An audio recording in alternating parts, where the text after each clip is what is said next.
ایمان کا امتحان مال سے ہوگا، جسم سے ہوگا۔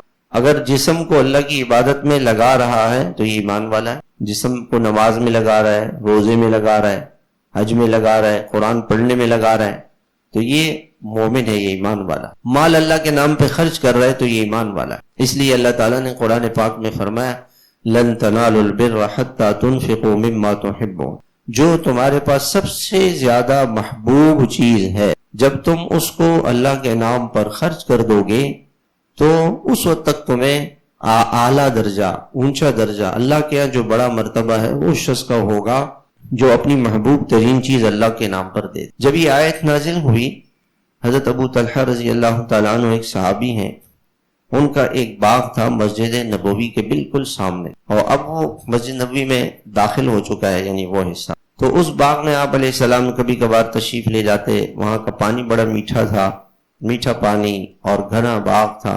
وہ آئے کہ یا رسول اللہ، یہ سارا کا سارا باغ میں اللہ کے نام پر دینا چاہتا ہوں، اللہ تعالیٰ محبوب ترین چیز مجھ سے مانگ رہے ہیں تو میں، یہ میرا محبوب ترین باغ ہے، یہ میں دینا چاہتا ہوں۔ ایک صحابی گھوڑا لے کر آئے اور کہا کہ یا رسول اللہ، یہ گھوڑا مجھے سب سے زیادہ پسند ہے میرے مال میں سے، یہ میں اللہ کو دینا چاہتا ہوں، میں اللہ کو خوش کرنا چاہتا ہوں۔ ایک صحابی تھے حضرت ابو دحداح رضی اللہ عنہ، حضور صلی اللہ علیہ وسلم کے پاس حاضر ہوئے، آپ نے قرآن کی آیت سنائی کہ کون ہے جو اللہ کو قرض دے، جو آپ اللہ کے نام پر خرچ کر رہے ہیں، اللہ تعالیٰ کو قرض کیا دے گا کوئی؟ وہ اللہ تعالیٰ فرما رہے ہیں کہ دیکھو، دنیا میں اگر کوئی کسی کو قرض دے تو اس کو واپس کرنا چاہیے۔ تو اللہ تعالیٰ نے جو مال آپ اللہ کو دیں گے اس کو اللہ تعالیٰ نے قرض فرمایا ہے، کیونکہ قرض واپس کیا جاتا ہے کہ یہ ضرور واپس ہوگی، اس کا بدلہ ملے گا، دنیا میں بھی ملے گا اور آخرت میں بھی ملے گا۔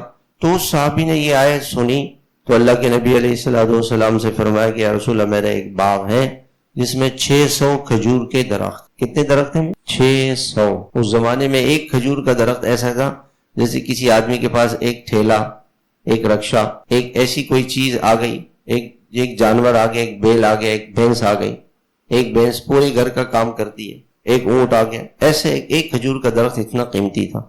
600، آپ یہ سمجھ لیں کہ 600 دکانیں کسی آدمی کے پاس ہو اور وہ کہے کہ یہ سب میں اللہ کے نام پہ دے رہا ہوں، کتنا بڑا۔ اور جب واپس گھر آئے تو باغ کے اندر نہیں آئے بلکہ باہر سے اپنی بیوی بچوں کو آواز دی کہ تم لوگ باہر آ جاؤ۔ انہوں نے کہا کیوں؟